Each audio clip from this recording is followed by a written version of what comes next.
Do you really think you can punish a president? You're forgetting who I am! What happens when the most powerful man in America meets someone who refuses to be intimidated? This is the story of how Donald Trump encountered the one person who completely destroyed his legendary negotiation tactics, leaving him speechless and humiliated in front of millions. The confrontation started with Trump's signature arrogance, but what happened next shocked the entire world and proved that money and power mean nothing when you face true integrity. It was March 15th, 2019, and Donald Trump was at the height of his presidential power. He had just finished demolishing another political opponent on Twitter and was feeling invincible. That morning, he received what seemed like routine news. A small family business in Ohio was refusing to sell their land to make way for a Trump Organization development project. Most politicians would have made a phone call, offered more money, or applied political pressure, but Trump decided to handle this personally. The Henderson family had owned their modest diner in Columbus, Ohio for 3 generations. Their property sat directly in the middle of what was supposed to become Trump Tower Columbus, a massive development that would bring hundreds of millions in revenue. Every other property owner had already sold. The Hendersons were the final holdout, and their refusal was costing Trump millions in delays. What Trump didn't know was that 67-year-old Margaret Henderson wasn't just any ordinary business owner. She was a former federal prosecutor who had spent 30 years taking down corrupt politicians and businessmen. She had faced down mob lawyers, crooked senators, and corporate giants who thought they could buy their way out of justice. Donald Trump was about to learn that Margaret Henderson was completely different from anyone he had ever tried to intimidate. The meeting was supposed to be private, but Margaret Henderson had other plans. She invited local news crews, claiming she wanted transparency in all her business dealings. When Trump's motorcade arrived at the small diner on Maple Street, cameras were already rolling. What happened next would become the most viewed political confrontation in Internet history. Trump walked into Henderson's diner wearing his signature navy suit and red tie, flanked by his usual entourage of lawyers and advisors. The small restaurant, with its worn vinyl booths and handwritten menu, seemed almost comical next to Trump's polished appearance. Margaret Henderson stood behind the counter wearing a simple apron and the kind of calm expression that comes from facing down much scarier opponents than a businessman turned politician. The first sign that this wouldn't go as Trump expected came when Margaret Henderson didn't even look up from wiping down the counter as he entered.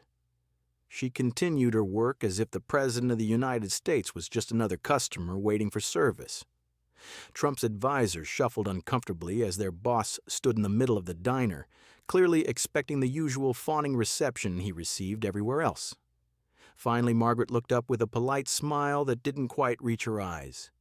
"Can I help you with something, Mr. Trump?" she asked in the same tone she might use with any customer. Not Mr. President, not Sir, just Mr. Trump, as if his political position meant absolutely nothing in her small restaurant. Trump launched into what he clearly thought would be his winning approach. He talked about the jobs the development would create, the economic boost for the community, and the generous offer his company was making for her property. His voice carried that familiar confidence, the tone of someone who had never heard the word no from anyone he considered beneath him. Margaret Henderson listened patiently, occasionally nodding as if she was genuinely considering his words. When Trump finished his pitch, she walked around the counter and gestured for him to sit at one of the worn booths. "Mr. Trump," she said, "would you like some coffee while we discuss this?" Trump, clearly thinking he had already won, settled into the booth with a satisfied smile. "Sure, why not?" he said, probably already planning how he would spin this easy victory for the cameras outside. Margaret poured 2 cups of coffee and sat across from him. What she said next would completely blindside the man who thought he could negotiate with anyone. "Mr. Trump, I've done some research on your business practices. In fact, I've spent the last 3 months investigating every deal you've made in the past 20 years. Trump's smile faltered slightly, but he maintained his confident demeanor. "Research? Lady, I'm offering you enough money to buy 10 diners like this. What more research do you need? Margaret opened a thick folder that had been sitting on the counter and spread documents across the table between them. I know about the contractors you've refused to pay in Atlantic City. I know about the small businesses you've bankrupted by tying them up in legal battles they couldn't afford. I know about the elderly widow in Philadelphia whose family restaurant you destroyed because she wouldn't sell to you. Trump's face was changing color, but Margaret Henderson was just getting started. She pulled out more documents, speaking in the calm, methodical tone of a prosecutor presenting evidence to a jury. I know about the shell companies you used to hide assets. I know about the tax schemes that have cost American taxpayers millions. And I know about the intimidation tactics you use against anyone who stands in your way. The cameras outside were still rolling, and Trump's advisors were beginning to look nervous.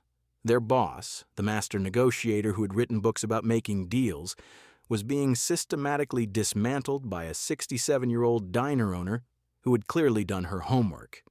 Mrs. Henderson, Trump said, his voice taking on the hard edge that usually made people back down, you're making a big mistake. Do you know who you're talking to?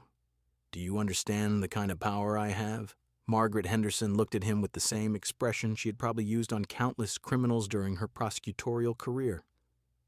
Mr. Trump, I've put murderers in prison. I've taken down organized crime families. I've sent corrupt politicians to federal penitentiaries. So when you ask if I know who I'm talking to, the answer is yes. I'm talking to just another bully who thinks money and threats can get him whatever he wants. The room went completely silent except for the hum of the old refrigerator behind the counter. Trump's advisors looked like they wanted to be anywhere else in the world. Outside, the news crews were capturing every moment of what was becoming an epic confrontation. Trump tried to regain control of the situation with his usual tactics. He leaned forward, using his size advantage to try to intimidate her. You have no idea what you're getting yourself into, lady. I can make life very difficult for you. I have resources you can't even imagine. Margaret Henderson didn't flinch. Instead, she leaned back in her booth and smiled the kind of smile that prosecutors reserve for defendants who have just confessed to their crimes. Are you threatening me, Mr. Trump? Because I should mention that this entire conversation is being recorded, and those cameras outside are broadcasting live to 3 local news stations. Trump's eyes widened as he realized what was happening.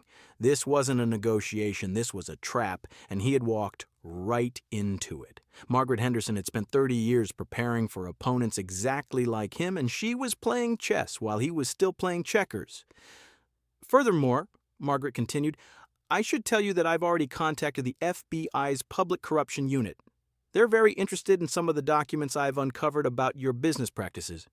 Apparently, refusing to sell to you isn't the only thing that makes people targets of your organization.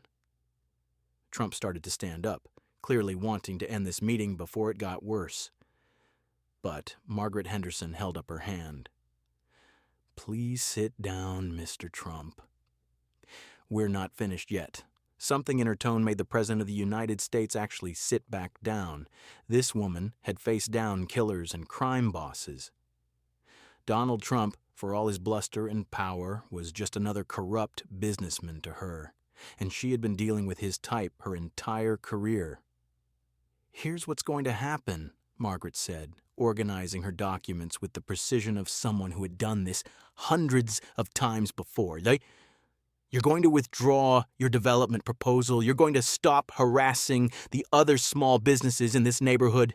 And you're going to publicly apologize for the intimidation tactics you've used against ordinary citizens who dare to stand up to you. Trump's face was red now, his famous temper barely contained. You're out of your mind if you think I'm going to apologize to you or anyone else. Do you know how many lawyers I have? Do you know how much money I can spend making your life miserable? Margaret Henderson opened another folder, this one even thicker than the first.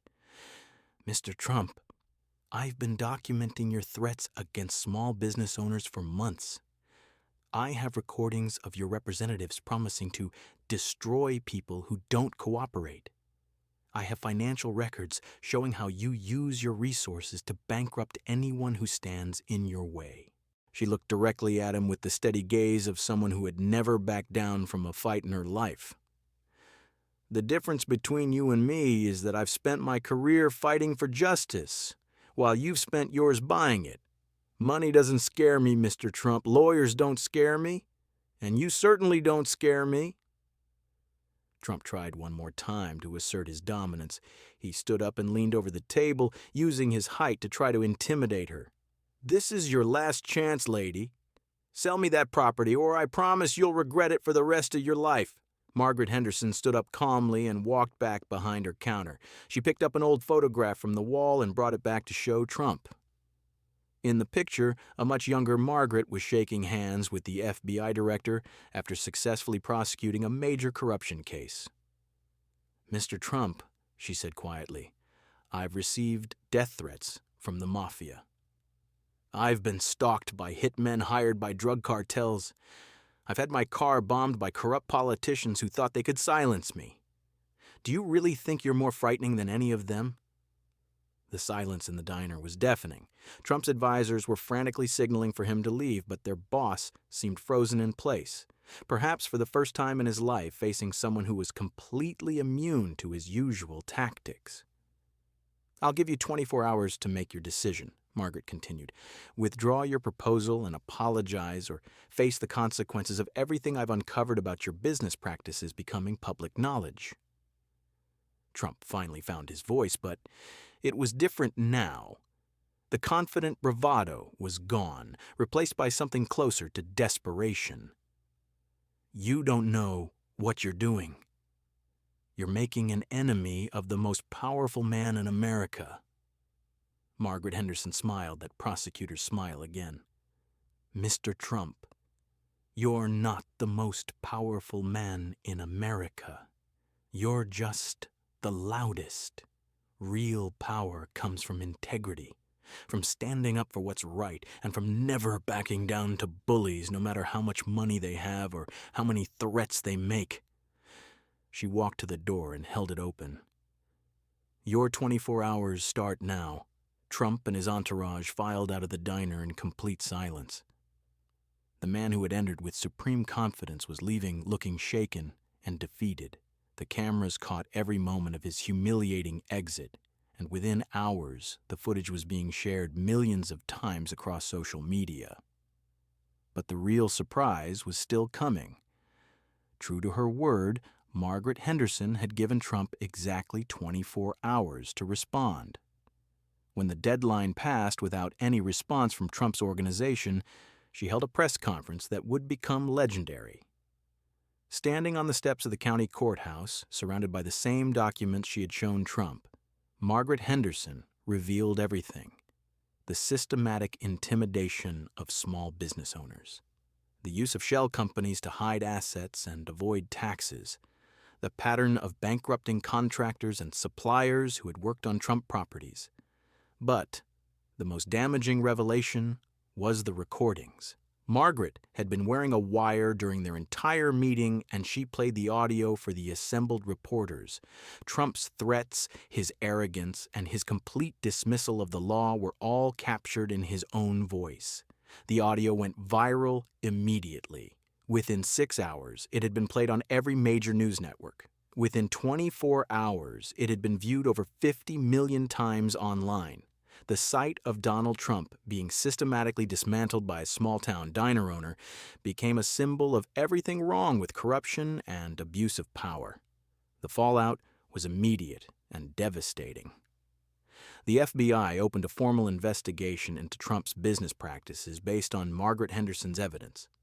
Congressional Democrats launched hearings into his use of presidential power for personal business interests. Even some Republican senators began distancing themselves from a president who had been caught on tape threatening ordinary citizens. But perhaps the most satisfying consequence was what happened to the development project itself. Other property owners who had already sold to Trump's organization came forward with their own stories of intimidation and threats. A class action lawsuit was filed, seeking to void all the sales based on coercion and fraud. Within 6 months, Trump Tower Columbus was completely dead. The land that had been purchased was tied up in legal battles that would last years. The project that was supposed to make Trump hundreds of millions instead cost him tens of millions in legal fees and lost investments. Margaret Henderson's diner, meanwhile, became a pilgrimage site for people who believed that ordinary citizens could still stand up to the most powerful forces in the country. Visitors from all over the world came to sit in the booth where a small-town restaurant owner had faced down the President of the United States and won. The booth where Trump had sat became known as the humility booth, and Margaret Henderson never charged anyone to sit there. She said it was important for people to remember that no one, no matter how rich or powerful, was above the law or beyond accountability. Trump himself never spoke publicly about the incident again.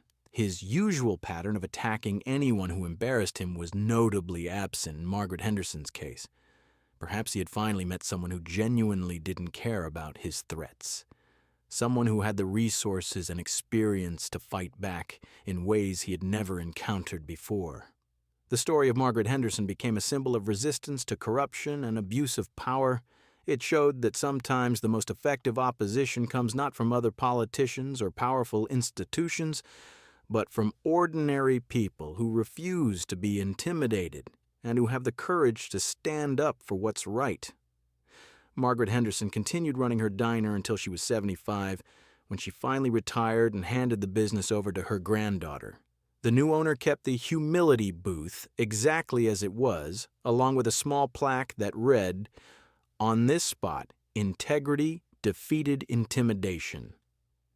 The final twist in the story came years later when Margaret Henderson published her memoirs. The book, titled Standing Your Ground: How to Face Down Bullies and Win, became a bestseller and included a detailed account of her encounter with Trump. In the book's final chapter, she wrote, "I spent 30 years as a prosecutor learning that bullies, no matter how powerful they seem, all share the same weakness. They've never learned how to handle someone who isn't afraid of them. The moment you show them you can't be bought, threatened, or intimidated, they become just another person trying to get their way through force instead of merit." Margaret Henderson proved that day in her small Ohio diner that no amount of money, power, or political position can overcome the simple courage of someone who refuses to back down from what's right. She showed the world that sometimes the most powerful weapon against corruption isn't a law or a regulation or even another politician. Sometimes it's just a 67-year-old woman with a lifetime of experience fighting bullies, armed with nothing more than the truth and the unshakable conviction that some things are more important than money or power. In a world where it often seems like the wealthy and powerful can get away with anything, Margaret Henderson reminded us all that integrity still matters, and that ordinary people still have the power to hold even presidents accountable.